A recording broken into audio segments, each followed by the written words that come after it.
નમસ્કાર વિદ્યાર્થી મિત્રો, ધોરણ 8 ગણિતમાં આપણે 1 થી 3 પ્રકરણ પૂર્ણ કર્યા બાદ આજે આપણું ચોથું પ્રકરણ છે પ્રાયોગિક ભૂમિતિ. તેના વિશે વાત કરશું. હવે પ્રાયોગિક ભૂમિતિ એટલે કે તમારે રચનાઓ દોરવાની છે. અગાઉના એટલે કે 7મા ધોરણની અંદર તમે ત્રિકોણની રચના વિશે શીખી ગયા છો. ત્રિકોણ એટલે શું? તો કે એને 3 ખૂણા હોય અને 3 બાજુ હોય અને 3 શિરોબિંદુ હોય. હવે ત્રિકોણની રચના દોરવા માટે તમારી પાસે 3 ખૂણા અને 3 બાજુઓમાંથી કોઈ પણ 3ના માપ હોવા જરૂરી છે. કુલ 6 માપ છે, એમાંથી કોઈ પણ 3 માપ હોવા જરૂરી છે. તો શું એવી રીતે ચતુષ્કોણ દોરવા માટે એટલે કે ચતુષ્કોણની રચના કરવા માટે કેટલા માપ હોવા જરૂરી છે? બરાબર. હવે ચતુષ્કોણ શેના આધારે આપણે રચી શકશું એની વાત કરીએ તો જ્યારે તમને 4 બાજુ અને 1 વિકર્ણ આપેલ હોય, અથવા તો 2 વિકર્ણ અને 3 બાજુ આપેલ હોય, અથવા તો 5 પાસેની 2 બાજુ અને 3 ખૂણા આપેલા હોય, અથવા તો 3 બાજુ અને 2 ખૂણા આપેલા હોય. એટલે કે તમારે ચતુષ્કોણની રચના કરવા માટે કુલ 5 માપની જરૂર પડશે. તમારી પાસે 5 વસ્તુના માપ હોવા જરૂરી છે. અથવા તો અન્ય કોઈ લાક્ષણિકતા જાણતા હોય, દાખલા તરીકે બીજો કોઈ ચતુષ્કોણ છે, લંબચોરસ છે, ચોરસ છે, સમબાજુ ચતુષ્કોણ, એ અન્ય લાક્ષણિકતા ધરાવતા ચતુષ્કોણ એને આપણે કહી શકીએ. હવે આપણું જે સ્વાધ્યાય 4.1 છે એ 4.1ની અંદર તમને 4 બાજુના માપ આપેલા હશે અને 1 વિકર્ણનું માપ આપેલું હશે.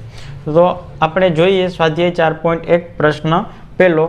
પ્રશ્ન આપેલો છે જેની અંદર તમને કીધેલું છે એક ચતુષ્કોણ ABCDની રચના કરવાની છે, જેની અંદર ABનું માપ 4.5 સેમી, BCનું માપ 5.5 સેમી, CDનું માપ 4 સેમી અને ADનું માપ 6 સેમી આપેલું છે, તથા ACનું માપ આપેલું છે 7 સેમી. હવે સૌપ્રથમ શું કરવાનું છે? આપણે સૌપ્રથમ એક કાચી આકૃતિ દોરવાની છે. તમારે દર વખતે કાચી આકૃતિ દોરવાની જરૂર નથી. હું સમજાવવા માટે એક કાચી આકૃતિ દોરું અને ત્યારબાદ આપણે ચતુષ્કોણની રચના કરશું. ગમે તેવી આપણે ચતુષ્કોણની આકૃતિ દોરી શકીએ. તો આપણી પાસે ચતુષ્કોણ ABCD છે, તો હું એક ચતુષ્કોણ દોરું છું ABCD.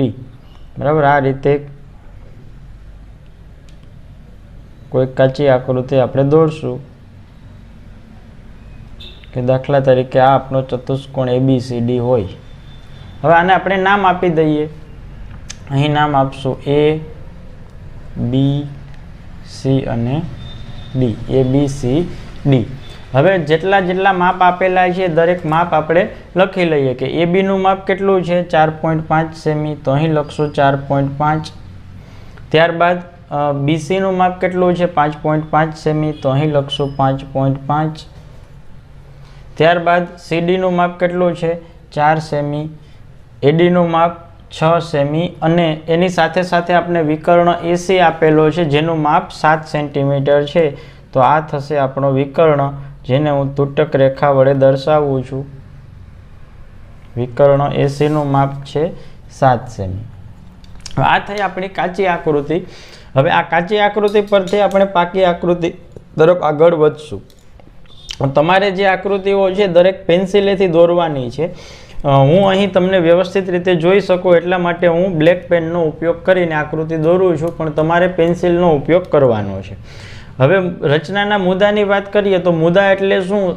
આપણે જે વસ્તુ ડ્રો કરીએ, દોરીએ છીએ એને આપણે લખતા જશું. બરાબર. કઈ રીતે લખવા હું સમજાવું છું. હવે સૌ પ્રથમ તો પહેલું કામ શું કરવાનું છે? આપણે કોઈ પણ ઇમારત બનાવવી હોય તો શરૂઆત ક્યાંથી કરીએ? એના પાયાથી શરૂઆત કરીએ. તો એનો પાયો એટલે શું? તો આ ચતુષ્કોણનો પાયો એટલે AB. આપણે સૌ પ્રથમ AB દોરશું. બરાબર. ABનું માપ આપણે આપેલું છે 4.5 સેન્ટીમીટર. તો હું આ બાજુ રચનાના મુદ્દા લખું છું અને આ બાજુ આપણી આકૃતિ દોરું છું. તો AB એટલું માપ આપણે આપેલું છે 4.5 સેમી.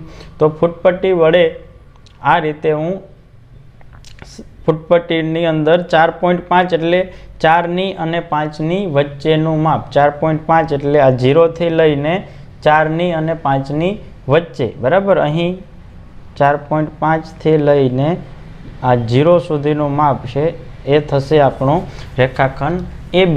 તો હું અહીં લખું છું બિંદુ A અને અહીં લખું છું બિંદુ B. બરાબર. જેનું માપ આપણી પાસે છે 4.5 સેન્ટીમીટર.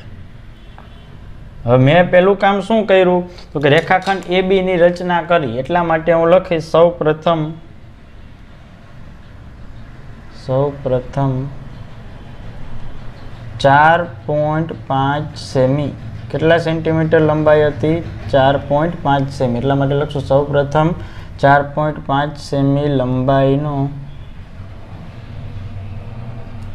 રેખાખંડ AB રચો, અથવા તો રેખાખંડ AB દોરો. તમે કોઈ પણ શબ્દનો ઉપયોગ કરી શકો. બરાબર. પહેલું કામ મેં 4.5 સેન્ટીમીટર લંબાઈનો રેખાખંડ AB દોરેલો, તો મેં લખેલું કે સૌ પ્રથમ 4.5 સેમી લંબાઈનો રેખાખંડ AB રચો. હવે શું કરવાનું છે? આપણી પાસે A અને B બિંદુ મળી ગયા. હવે આપણે બિંદુ C અને બિંદુ D તરફ આગળ વધવાનું છે. તો હવે બિંદુ C છે એ જુઓ, આ B થી કેટલું દૂર છે? 5.5 સેમી. અને A થી કેટલું દૂર છે? 7 સેમી. બરાબર. બિંદુ C છે એ A થી 7 સેમી દૂર છે અને B થી 5.5 સેમી દૂર છે. તો A થી 7 સેમી ત્રિજ્યાનો હું એક ચાપ રચું છું. કઈ રીતે ચાપ દોરવો? તો આ ફૂટપટ્ટી છે એની અંદર 0 થી લઈને જે 15 સુધીના સેન્ટીમીટરના માપ આપેલા છે. આપણે કેટલા સેન્ટીમીટરની જરૂર છે? 7 સેન્ટીમીટર. તો આ રીતે આપણે પરિકરની અંદર 7 સેન્ટીમીટરનું માપ લઈએ. તો અહીં થશે 0 થી લઈને 7 સુધીનું માપ છે એ તમે જોઈ શકો છો. આ રીતે 0 થી લઈને 7 સુધીનું જે માપ છે, બરાબર, વ્યવસ્થિત રીતે જુઓ. 7 સેન્ટીમીટરનું માપ મેં લીધેલું છે. આ રીતે 7 સેન્ટીમીટરનું માપ લીધેલું. અને હવે કેન્દ્ર તરીકે કોને રાખશું? બિંદુ A ને. એટલે કે હું A બિંદુને કેન્દ્ર તરીકે રાખું છું અને 7 સેમી ત્રિજ્યાનો ચાપ રચીશ. ચાપ કઈ બાજુ રચશું? આપણે આ બાજુ રચશું, આ બાજુ નહીં. કેમ કે આપણે બિંદુ C તરફ આગળ વધીએ છીએ. કાચી આકૃતિ દોરવાનું કારણ એ જ છે કે જેથી કરીને આપણે ખ્યાલ આવે કે કયું બિંદુ ક્યાં આવેલું છે. બિંદુ C છે આ બાજુ ક્યાંક આવેલું હોવું જોઈએ. બરાબર. એટલા માટે હું આ રીતે 7 સેન્ટીમીટરનો એક ચાપ દોરું છું.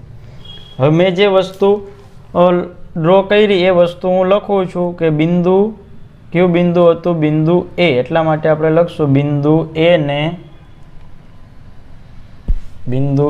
ને કેન્દ્ર તરીકે લઈ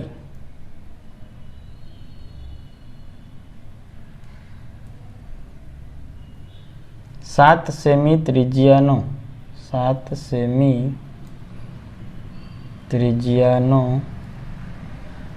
ચાપ રચો અથવા તો ચાપ દોરો. બિંદુ A ને કેન્દ્ર તરીકે લઈ અને 7 સેન્ટીમીટર ત્રિજ્યાનો એક ચાપ દોર્યો. હવે બિંદુ C છે જેવી રીતે A થી 7 સેમી દૂર હતું એવી રીતે B થી કેટલું દૂર છે? 5.5 સેન્ટીમીટર. તો ફરીથી આપણે હવે શું કરશું? 5.5 સેન્ટીમીટરનું માપ લેશું આ રીતે અને ચાપ દોરશું. 5.5 સેન્ટીમીટર એટલે કે 5 ની અને 6 ની વચ્ચેનું માપ 5.5 સેન્ટીમીટર. જો આ થશે આપણું 5.5 સેન્ટીમીટર. હવે કેન્દ્ર તરીકે કોને રાખશું? તો કે બિંદુ B છે એને આપણે કેન્દ્ર તરીકે રાખશું.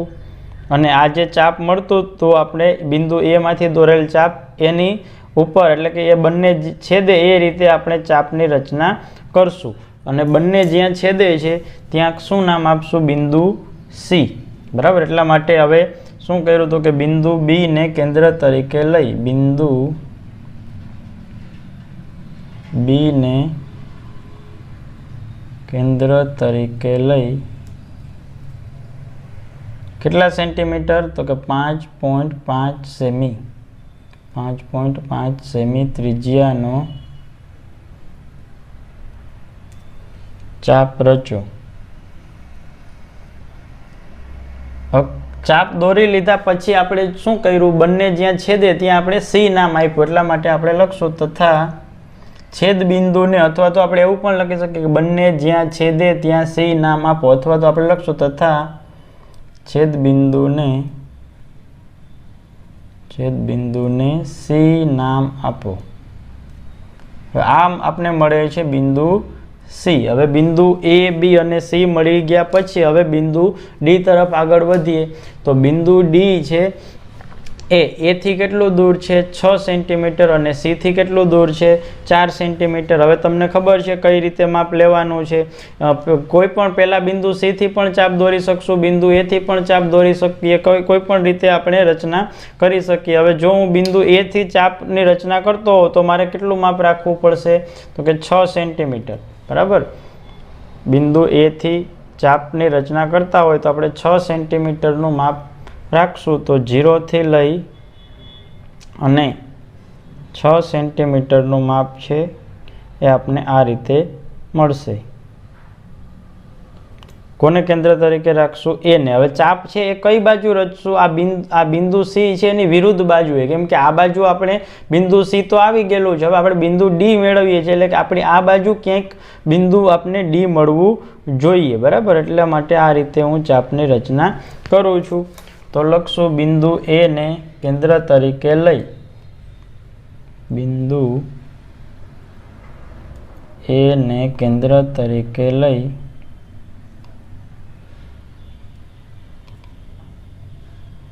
છ સેમી ત્રિજ્યાનું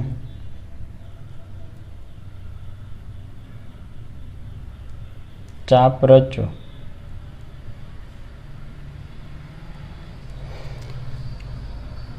હવે શું કરશું? કોને કેન્દ્ર તરીકે રાખશું? બિંદુ સી ને.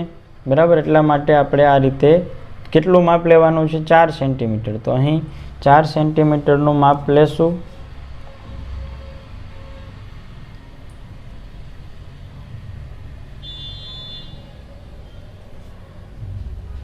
તો આ થશે આપણું 4 સેન્ટીમીટરનું માપ. અને હવે કેન્દ્ર તરીકે કોને રાખવાના છે? બિંદુ સી ને. બરાબર. આ રીતે બિંદુ સી ને કેન્દ્ર તરીકે લઈ અને 4 સેન્ટીમીટર ત્રિજ્યાનો ચાપ રચશું. અને છેદ બિંદુને શું નામ આપશું? બિંદુ ડી. એટલા માટે આપણે લખશું બિંદુ સી ને કેન્દ્ર તરીકે લઈ બિંદુ સી ને કેન્દ્ર તરીકે લઈ 4 સેમી ત્રિજ્યાનો ચાપ રચો.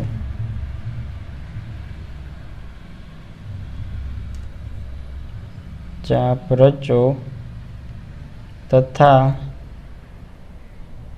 છેદ બિંદુને શું નામ આપેલું આપણે? ડી. છેદ બિંદુને ડી નામ આપો. હવે આટલી વસ્તુ બની ગયા પછી આપણે બધા બિંદુઓને એકબીજા સાથે જોડી દઈએ. કઈ રીતે જોડવા? તો કે બિંદુ આપણી પાસે બી અને સી છે તો એને જોડશું. તો આ રીતે આપણે બિંદુ બી અને સી ને જોડીએ. એટલા માટે હું લખું છું રેખાખંડ BC. પછી બિંદુ સી ને અને ડી ને જોડશું. તો આ રીતે બિંદુ સી અને ડી. એટલા માટે આપણે લખશું રેખાખંડ CD. પછી ડી અને એ. આ રીતે એ અને ડી ને જોડશું. તો લખશું રેખાખંડ AD. હવે શું બાકી રહેશે? તો કે આપણો વિકર્ણ છે, વિકર્ણ AC. આપણો જે વિકર્ણ છે AC, એ વિકર્ણ AC ને આપણે આ રીતે તૂટક રેખાથી દર્શાવશું. બિંદુ A અને C ને આપણે જોડી લઈએ. તો આ રીતે આપણો વિકર્ણ મળશે AC. એટલા માટે લખશું તથા રેખાખંડ AC રચો. બરાબર. બધા બિંદુને મેં જોડી દીધા. હવે આકૃતિ દોરાઈ ગઈ વ્યવસ્થિત રીતે. હવે શું કરવાનું છે? તો કે આપણી પાસે જેટલા માપ આપેલા છે દરેક માપ હું લખું છું. હવે જુઓ, AB થી શરૂઆત કરીએ તો AB 4.5, BC 5.5. આ B અને C નું માપ કેટલું હતું? તો કે 5.5 સેમી. પછી CD નું માપ કેટલું છે? તો લખશું આપણે 4 સેમી. AD નું માપ કેટલું છે? 6 સેમી. અને વિકર્ણ AC નું માપ છે 7 સેમી. તો આ રીતે આપણી રચના પૂર્ણ થશે. આપણે ચતુષ્કોણ ABCD મળે છે. અને છેલ્લે આપણે લખશું આમ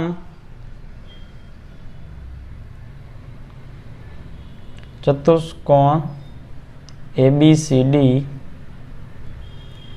એ માગ્યા મુજબનો ચતુષ્કોણ છે. માગ્યા મુજબનો ચતુષ્કોણ છે.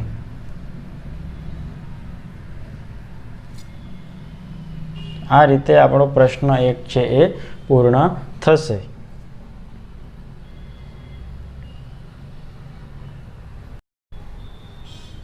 ત્યારબાદ આપણો બીજો પ્રશ્ન છે જેની અંદર આપણે ચતુષ્કોણ JUMP આપેલો છે, જેની અંદર JU 3.5 centimetre, UM 4 centimetre, MP 5 centimetre, PJ 4.5 centimetre અને PU 6.5 સેન્ટીમીટર. સૌ પ્રથમ આપણે શું કરવાનું છે, કાચી આકૃતિ દોરવાની છે. આ રીતે કોઈ એક ચતુષ્કોણની રચના કરું છું JUMP. દાખલા તરીકે અહીં આપણે દોરશું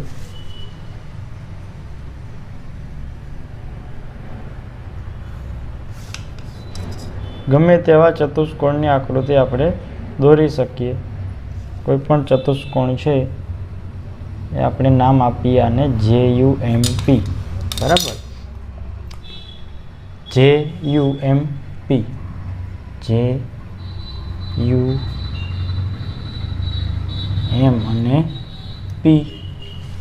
સૌ પ્રથમ આપણે માપ લખતા જઈશું. JU 3.5 સેન્ટીમીટર,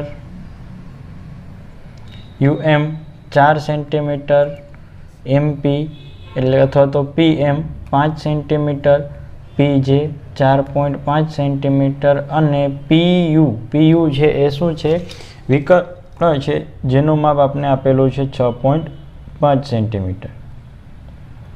આ રીતે વિકર્ણને આપણે તૂટક રેખા વડે દર્શાવશું અને અહીં લખશું 6.5 સેન્ટીમીટર. પહેલા દાખલાની અંદર આપણે જોયું હતું એવી જ રીતે રચના દોરતા જશું અને સાથે સાથે મુદ્દા લખતા જશું. પહેલું કામ શું કરવાનું છે, 3.5 સેન્ટીમીટર લંબાઈનો રેખાખંડ JU છે એ આપણે દોરવાનો છે, જેનું માપ છે 3.5 સેન્ટીમીટર. 3.5 એટલે 3 અને 4 વચ્ચેનું માપ. બરાબર, અહીં 0 આપેલ છે, અહીં 4 આપેલા છે, તો 3.5 એટલે 3 અને 4 વચ્ચે 0 થી લઈ અને 3.5 સુધીનું માપ. આ બિંદુને આપણે નામ આપશું J અને આ બિંદુને નામ આપશું આપણે U. બરાબર, અને માપ છે 3.5 સેન્ટીમીટર. તો આપણો પહેલો મુદ્દો થશે, સૌ પ્રથમ 3.5 સેમી લંબાઈનો રેખાખંડ JU રચો. હવે જે વિકર્ણ હશે, જે વિકર્ણો આપેલ હશે એ બિંદુ આપને પહેલા મળશે. ડાયરેક્ટ આપણે M બિંદુ છે મેળવી શકીએ નહીં. બરાબર, આપણે પહેલા P બિંદુ મેળવી શકીએ. શા માટે, તો કે વિકર્ણનું માપ આપને આપેલું છે. M છે એ U થી 4 સેમી દૂર છે, પણ M મેળવવા માટે આપણી પાસે પહેલા P બિંદુનું માપ હોવું જરૂરી છે. એટલે P બિંદુ આપણે પહેલા મળશે. તો P બિંદુ છે એ જેથી કેટલું દૂર છે, 4.5 સેમી.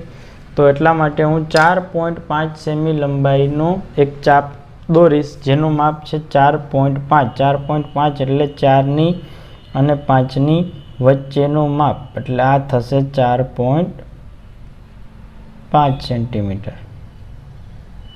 બરાબર, બિંદુ P છે આ બાજુ ક્યાંક આવેલું હશે, તો ચાપ છે આપણે આ બાજુ ક્યાંક દોરશું, જેથી બિંદુ જેને કેન્દ્ર તરીકે લઈ અને કેટલું માપ છે 4.5 સેન્ટીમીટર.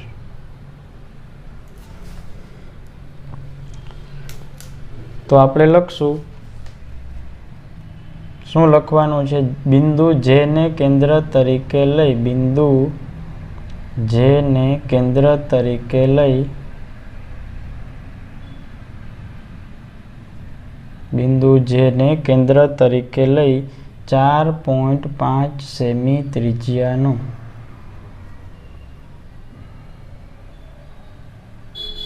ચાપ રચો.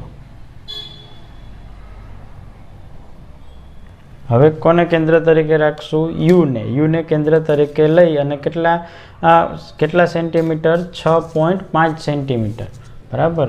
આપણે માપ લઈએ સૌ પ્રથમ 6.5 સેન્ટીમીટર. 6 અને 7 વચ્ચેનું માપ 6.5.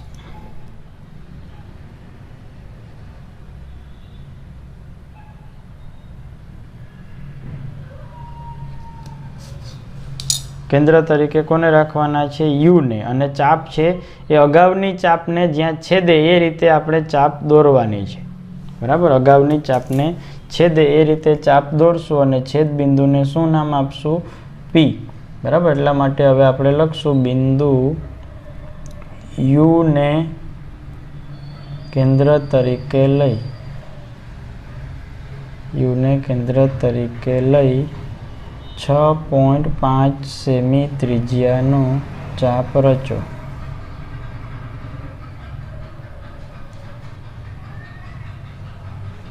આખું વાક્ય એવું થશે જે અગાઉના ચાપને છેદે, પણ એ દરેક વખતે એ બધી વસ્તુ આપણે લખવાની જરૂર નથી. બરાબર. અગાઉના ચાપને છેદે એ જ રીતે આપણે એ ચાપની રચના કરેલી છે. યુને કેન્દ્ર તરીકે લઈ 6.5 સેમી ત્રિજ્યાનો ચાપ રચો તથા છેદ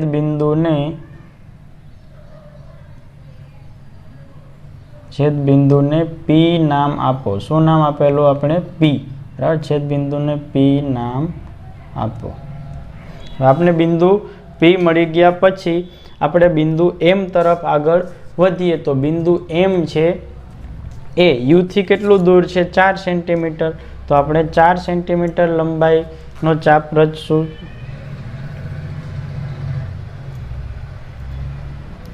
આ રીતે 4 સેન્ટીમીટર ત્રિજ્યાનું માપ લઈએ અને કેન્દ્ર તરીકે કોને રાખશું? બિંદુ યુને. બરાબર. હવે ચાપ છે એ કઈ બાજુ? તો કે આ પીની વિરુદ્ધ બાજુ આપણે ચાપ રચવાની છે. બરાબર. પી બિંદુ તો આપણે મળી ગયો. યુ એમ બિંદુ છે એ આપણું આ બાજુ ક્યાંક એમ આપણું બિંદુ એમ હોવું જોઈએ. બરાબર. એટલા માટે આપણે લખશું બિંદુ યુને કેન્દ્ર તરીકે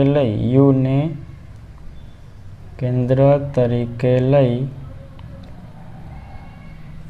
4 સેમી ત્રિજ્યાનો ચાપ રચો. 4 સેમી ત્રિજ્યાનો ચાપ રચો. હવે શું કરશું? કોને કેન્દ્ર તરીકે રાખશું? બિંદુ પી ને. બરાબર. બિંદુ પી ને કેન્દ્ર તરીકે લઈ અને કેટલું માપ લેશું આપણે? 5 સેન્ટીમીટર. બરાબર. 5 સેન્ટીમીટર. આ રીતે આપણે 5 સેન્ટીમીટર મળશે. કેન્દ્ર તરીકે કોને રાખશું? બિંદુ પી ને. તો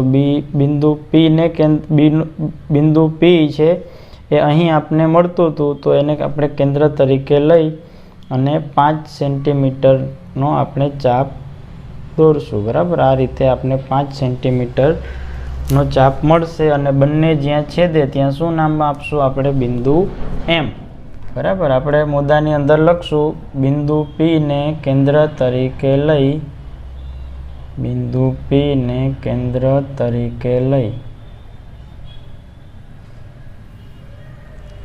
કેટલા સેન્ટીમીટર? 5 સેન્ટીમીટર. એટલા માટે આપણે લખશું 5 સેમી ત્રિજ્યાનો ચાપ રચો જે અગાઉના ચાપને છેદે. બરાબર. તથા છેદ બિંદુને શું નામ આપ્યું આપણે? એમ નામ આપો. હવે બધા બિંદુઓને આપણે જોડી દેશું. એટલે કે આપણે પહેલાં જોડી દઈએ પછી લખીએ. પહેલાં શું કરશું? આ યુ એમને જોડશું. બરાબર. તો યુ અને એમ છે એને આપણે જોડશું. તો આ રીતે આપણે મળશે. પછી પી અને એમને જોડશું.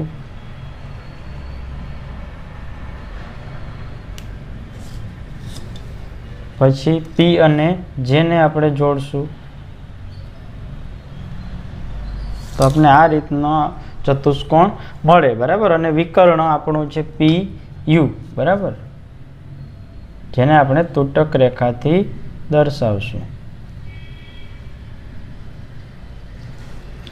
લખી લઈએ પહેલાં મુદ્દાની અંદર ક્યાં રેખાખંડ જોડ્યા, તો કે રેખાખંડ UM,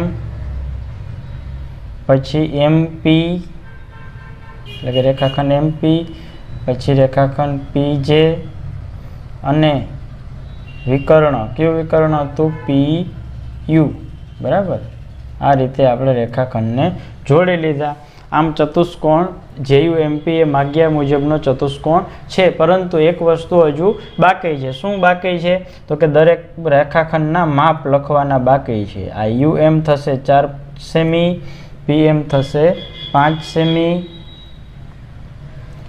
PJ થશે 4.5 સેન્ટીમીટર અને આપણો વિકર્ણ છે PU એ આપણી પાસે 6.5 સેન્ટીમીટર માપનો છે, બરાબર. આ રીતે દરેક વસ્તુના માપ લખવા ફરજિયાત છે. અને છેલ્લે આપણે લખશું આમ ચતુષ્કોણ JUMP એ માગ્યા મુજબનો ચતુષ્કોણ છે, માગ્યા મુજબનો ચતુષ્કોણ છે. આ રીતે આપણો પ્રશ્ન નંબર 2 છે એ પૂર્ણ થશે. તમારે રચના છે એ પેન્સિલથી જ દોરવાની છે, તમારે બ્લેક પેનનો ઉપયોગ કરવાનો નથી. ત્યારબાદ આપણો ત્રીજો પ્રશ્ન છે, જેની અંદર તમને એક સમાંતર બાજુ ચતુષ્કોણ આપેલો છે MORE. હવે સમાંતર બાજુ ચતુષ્કોણના ગુણધર્મો વિશે તમે લોકો જાણો છો કે સામસામેની બાજુઓના માપ કેવા હોય, સરખા. હવે તમને 3 જ માપ આપેલા છે. હવે આપણે અગાઉના પહેલો અને બીજો પ્રશ્ન હતો એની અંદર આપણે કુલ 5 માપ આપેલા હતા, કે 4 બાજુઓના માપ અને એક વિકર્ણનું માપ. તો અહીં તમને કુલ 3 જ માપ આપેલા છે. તો શું કરશું જોઈએ. સૌપ્રથમ આપણે પહેલાં એક આકૃતિ દોરશું, કાચી આકૃતિ સમાંતર બાજુ ચતુષ્કોણ બનાવવા માટેની, બરાબર. ગમે તેવી તમે સમાંતર બાજુ ચતુષ્કોણની આકૃતિ દોરી શકો અને જેને આપણે નામ આપશું MORE. ધારો કે આ કોઈ આપણો એક સમાંતર બાજુ ચતુષ્કોણ છે, જેનું આપણે નામ આપી દઈએ MORE.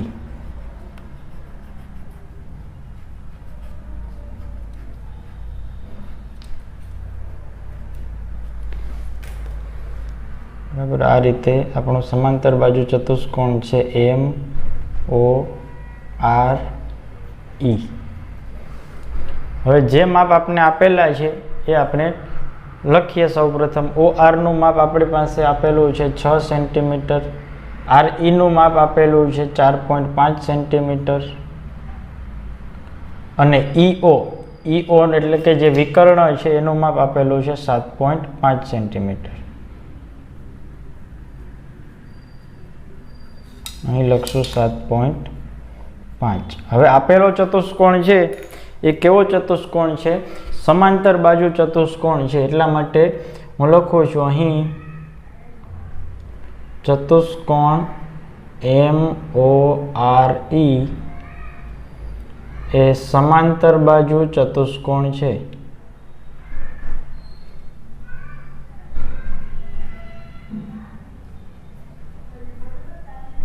સમાંતર બાજુ ચતુષ્કોણ હોય તો એમાં આપણે જાણીએ છીએ કે સામસામેની બાજુઓના માપ કેવા હોય, સમાન, બરાબર. તો સામસામેની બાજુઓ એટલે કઈ, તો કે આપણે ER નું માપ આપેલું છે. OR થી શરૂઆત કરીએ. OR બરાબર OR નું માપ જેટલું છે એટલું જ માપ કોનું થશે, EM નું અથવા તો ME, બરાબર. OR બરાબર EM બરાબર 6 સેમી. જો આ OR ની સામેની બાજુ છે ME અથવા તો EM, તો આનું માપ 6 સેમી હોય તો એની સામેની બાજુનું માપ પણ કેટલું થશે, 6 સેમી. અને એવી જ રીતે તથા હવે બીજી કઈ બે બાજુઓ આપણે આપેલી છે, RE આપેલું છે, તો RE બરાબર RE ની સામેની બાજુ કઈ થશે, OM, બરાબર. RE બરાબર OM બરાબર 4.5 સેન્ટીમીટર. શા માટે આવું બને છે? તો કે સામસામેની બાજુઓ છે એટલા માટે. હવે આપણી પાસે RE નું માપ 4.5 સેન્ટીમીટર હતું, તો MO અથવા તો MOM નું માપ પણ કેટલું થશે? 4.5 સેન્ટીમીટર. એવી જ રીતે OR નું માપ 6 હતું, તો એની સામેની બાજુનું માપ પણ કેટલું થશે? 6. હવે જુઓ આપણી પાસે કુલ 5 માપ છે, 1 2 3 4 અને એક વિકર્ણ. હવે પહેલા બંને દાખલાની જેમ જ આગળ વધશું. સૌપ્રથમ શું કરશું? પાયો દોરશું. પાયો એટલે કે OM અથવા તો MO. કેટલું માપ રાખવાનું છે? 4.5 સેન્ટીમીટર.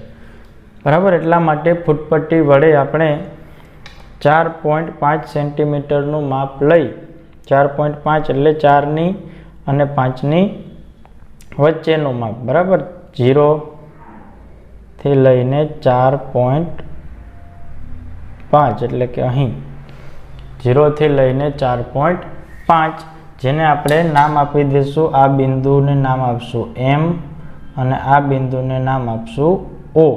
આપણો પહેલો મુદ્દો થશે સૌપ્રથમ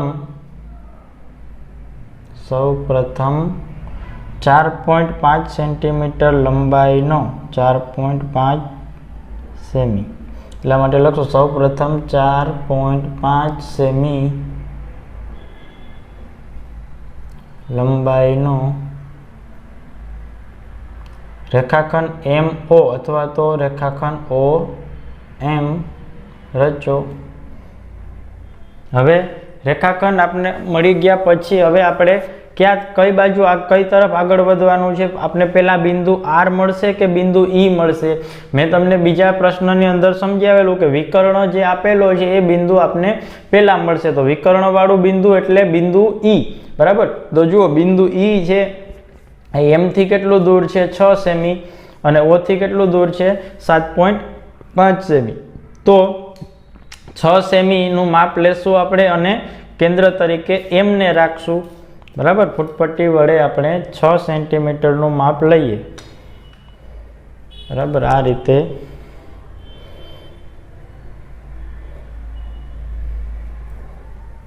થી લઈને 6 સેન્ટીમીટર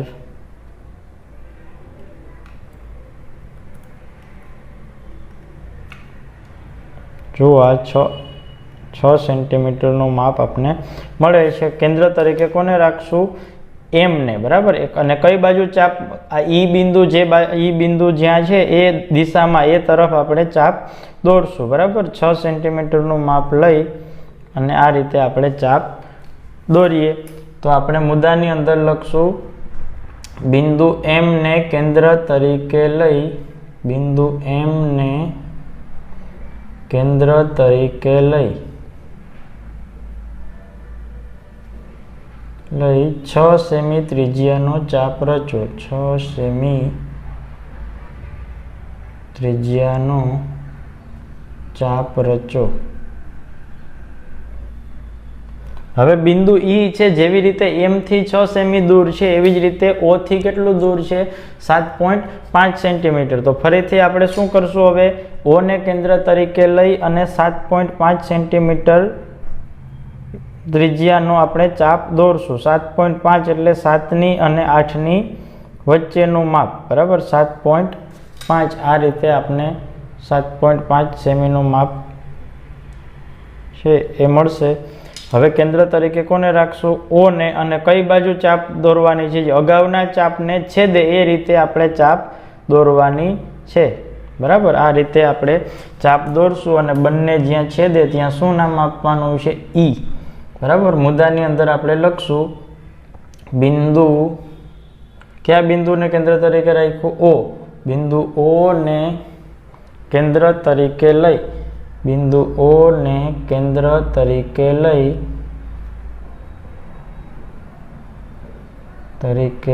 કેટલા સેન્ટીમીટર? 7.5 સેન્ટીમીટર. 7.5 સેમી ત્રિજ્યાનો ચાપ રચો. જે અગાઉના ચાપને છેદે છે. બરાબર, એ રીતે આપણે ચાપ દોરવાનો છે. તથા છેદ બિંદુને શું નામ આપેલું? આપણે E નામ આપેલું. બરાબર, છેદ બિંદુને E નામ આપો. આ રીતે આપણે બિંદુ ઈ મળે છે. હવે બિંદુ આર તરફ આપણે આગળ વધશું તો બિંદુ આર છે એ જુઓ ઓ થી કેટલું દૂર છે 6 સેન્ટીમીટર. આર છે એ ઓ થી કેટલું દૂર છે 6 સેન્ટીમીટર અને ઈ થી 4.5 સેન્ટીમીટર. તો શું કરશું, ઓ ને કેન્દ્ર તરીકે લઈ અને 6 સેમી ત્રિજ્યા 6 સેન્ટીમીટરનું માપ આપણે મેળવીએ.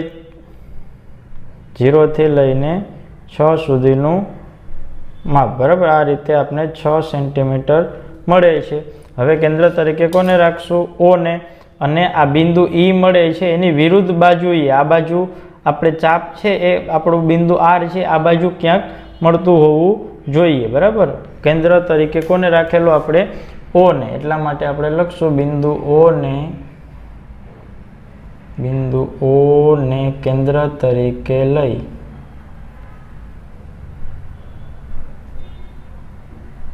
છ સેમી ત્રિજ્યાનો ચાપ રચો.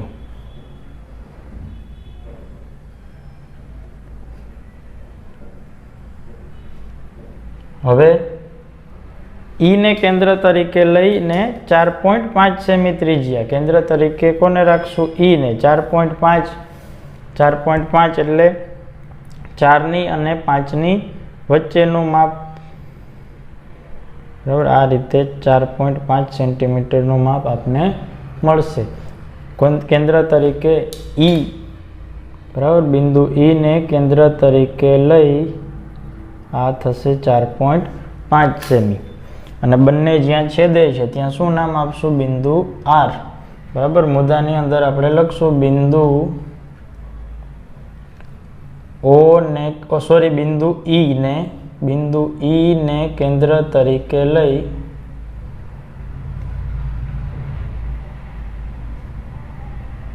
કેટલા સેન્ટીમીટર, 4.5 સેન્ટીમીટર. 4.5 સેમી ત્રિજ્યાનો ચાપ રચો જે અગાઉના ચાપને છેદે છે, બરાબર. તથા છેદ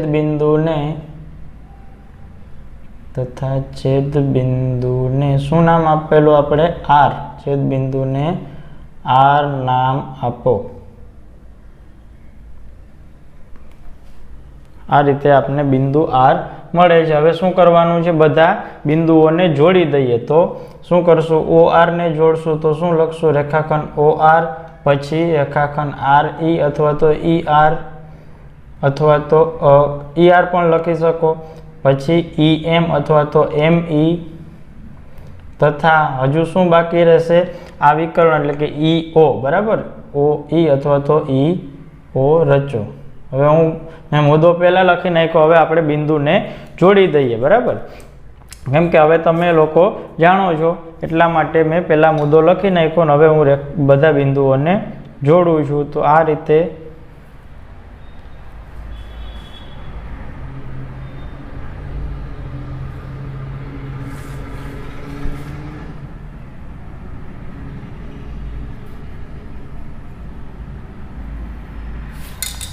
આપણે ચતુષ્કોણ મળે. અને હજુ આપણે વિકર્ણ દોરીએ.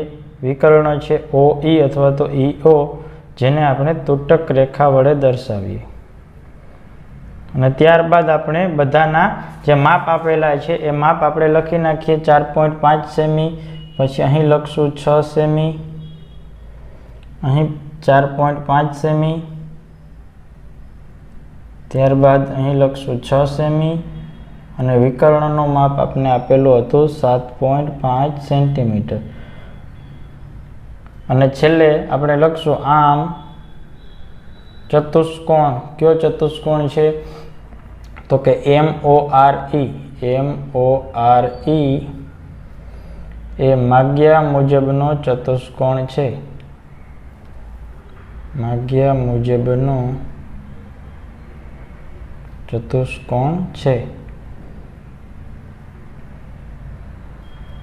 આ રીતે આપણો પ્રશ્ન નંબર 3 છે એ પૂર્ણ થશે.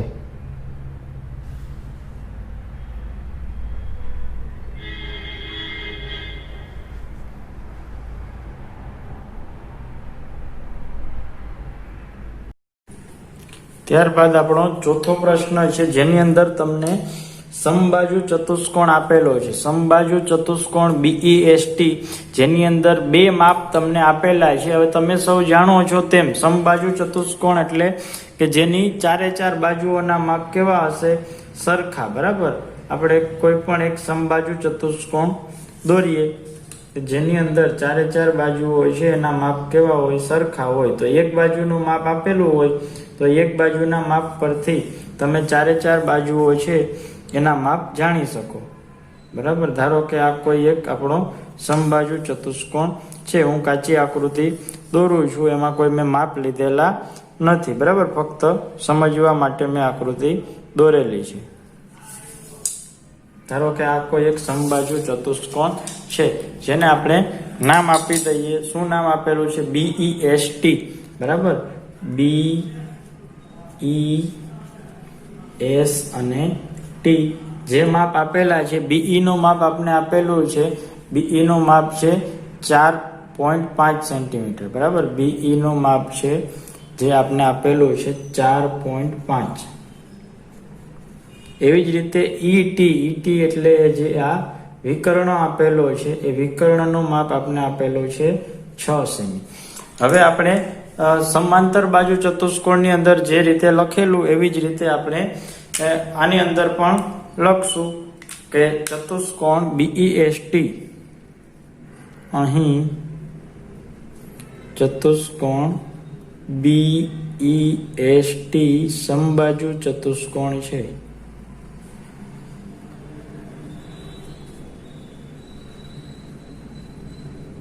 સમબાજુ ચતુષ્કોણ છે તો તેની ચારે ચાર બાજુઓના માપ કેવા હોય? સરખા. તો ચારે ચાર બાજુઓ એટલે કઈ? તેથી હવે આપણે જોઈએ તો BE બરાબર ES બરાબર ST બરાબર TB અથવા તો BT બરાબર આ બધી બાજુઓના માપ કેવા થશે? સરખા, એટલે કે 4.5 સેન્ટીમીટર. હવે જેવી રીતે અહીં આપણે 4.5 સેમી લખેલું છે એવી રીતે હું દરેક બાજુના માપ સરખા છે એટલા માટે 4.5 સેન્ટીમીટર લખી શકું. અહીં પણ લખશું 4.5 અને અહીં પણ લખશું 4.5 તથા વિકર્ણ આપણે આપેલો છે 6 સેન્ટીમીટર. બરાબર, હવે સૌ પ્રથમ શું કરશું તો કે 4.5 સેન્ટીમીટર લંબાઈનું રેખાખંડ BE આપણે રચશું. બરાબર, 4 જેનું માપ છે 4.5 સેન્ટીમીટર. આ રીતે આપણે ફૂટપટ્ટી વડે 4.5 એટલે કે 0 થી લઈને 4 અને 5 વચ્ચેનું માપ આ થશે 4.5 સેન્ટીમીટર. અહીં નામ આપણે આપશું બિંદુ B અને અહીં નામ આપશું બિંદુ E અને એનું માપ આપણે આપેલું છે 4.5 સેન્ટીમીટર. તો પેલો મુદ્દો શું થશે? 4.5 સેમી લંબાઈનો સૌ પ્રથમ 4.5 સેમી લંબાઈનો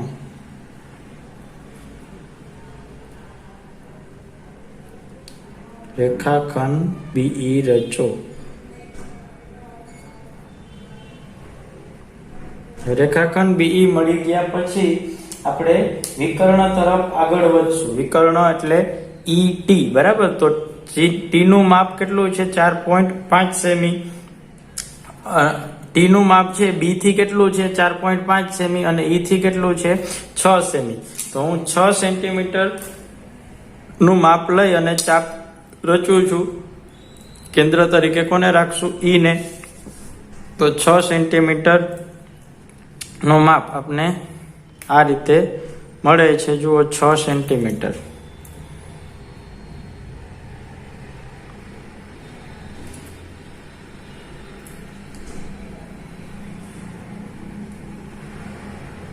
કેન્દ્ર તરીકે કોને રાખશું? E ને. બરાબર, એટલા માટે આ રીતે આપણે 6 સેન્ટીમીટર નું માપ લઈ અને આપણે ચાપ રચશું. કેન્દ્ર તરીકે કોને રાખશું? E ને. એટલા માટે આપણે લખશું બિંદુ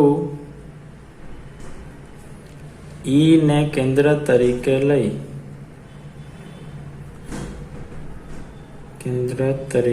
લઈ 6 સેમી ત્રિજ્યાનો ચાપ રચો. 6 સેમી ત્રિજ્યાનો ચાપ રચો. હવે બિંદુ ઈ ને કેન્દ્ર તરીકે લઈ 6 સેમી ત્રિજ્યાનો ચાપ દોર્યા પછી હવે બી ને કેન્દ્ર તરીકે રાખશું અને કેટલું માપ લેશું? 4.5 સેન્ટીમીટર. 4.5 સેન્ટીમીટર એટલે 4 અને 5 વચ્ચેનું માપ. આ રીતે આપણે 4.5 સેન્ટીમીટરનું માપ મળે છે. કેન્દ્ર તરીકે કોને રાખશું? બી ને. બરાબર. આ બી ને કેન્દ્ર તરીકે લઈ અને 4.5 સેમી ત્રિજ્યાનો ચાપ રચ્યો અને છેદ બિંદુને શું નામ આપશું? ટી. બરાબર. એટલા માટે હું લખું છું બિંદુ બી ને કેન્દ્ર તરીકે લઈ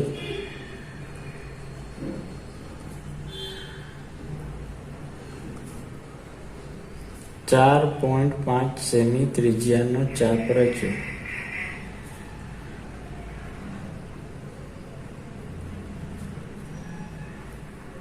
ચાપ રચો તથા બંને જ્યાં છેદે છે ત્યાં શું નામ આપશું? ટી. એટલા માટે આપણે લખશું તથા છેદ બિંદુને ટી નામ આપો. છેદ બિંદુને ટી નામ આપો. હવે બિંદુ એસ તરફ આગળ વધીએ તો બિંદુ એસ છે એ ટી થી કેટલું દૂર છે? 4.5 સેમી અને ઈ થી કેટલું દૂર છે? 4.5 સેમી. 4.5 સેમી નું માપ મેં અગાઉ લીધેલું જ હતું. આ બી ને કેન્દ્ર તરીકે રાખીને 4.5 સેમી ત્રિજ્યાની ચાપ રહી છે ત્યારે મેં માપ લીધેલું જ હતું. એને એ માપ રાખવાનું છે, એમાં કાંઈ ફેરફાર કરવાનો નથી. એક વખત ચાપ છે એ બિંદુ ઈ ને કેન્દ્ર તરીકે રાખશું અને એક વખત ચાપ છે એ બિંદુ ટી ને કેન્દ્ર તરીકે રાખીને દોરશું. બરાબર. મેં એટલા માટે જ વારંવાર માપ ન લેવું પડે એટલા માટે મેં 6 સેન્ટીમીટર ની ચાપ છે અગાઉ રચી લીધી. પછીના જે બિંદુઓ છે દરેક વખતે 4.5 સેમી ત્રિજ્યાની ચાપ આપણે દોરવાની હતી. બરાબર. હવે કોને કેન્દ્ર તરીકે રાખશું? આપણે મુદ્દા લખી નાખીએ. બિંદુ ઈ ને કેન્દ્ર તરીકે લઈ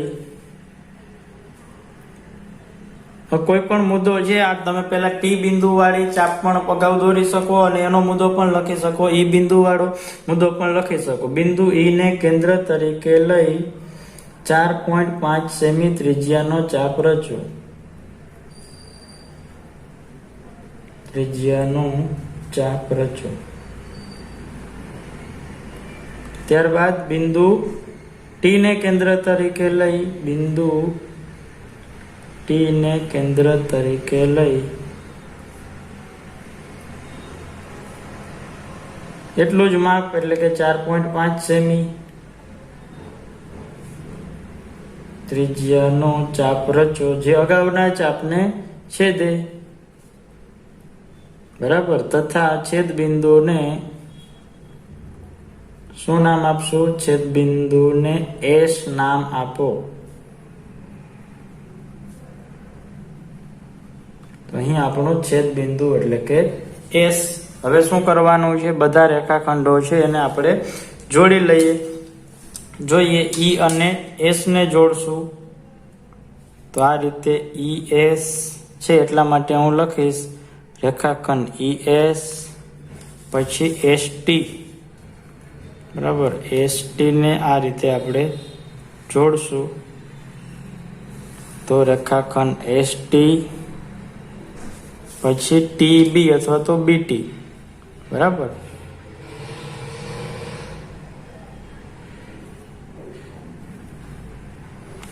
રેખાખંડ ટી બી તથા વિકર્ણ. કયું વિકર્ણ છે?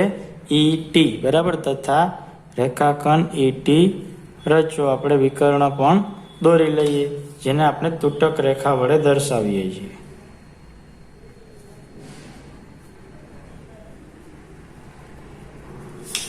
હવે મુદ્દા લખાઈ ગયા પછી હવે દરેકના આપણે માપ લખી લઈએ. બધી બાજુઓ છે તો 4.5 સેમી છે. સમબાજુ ચતુષ્કોણ છે એટલા માટે આપણે લખશું 4.5 સેમી,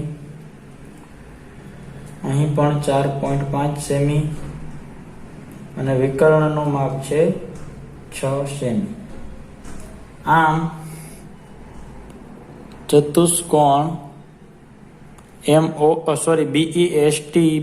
BEST એ માગ્યા મુજબનો ચતુષ્કોણ છે. એ માગ્યા મુજબનો ચતુષ્કોણ છે.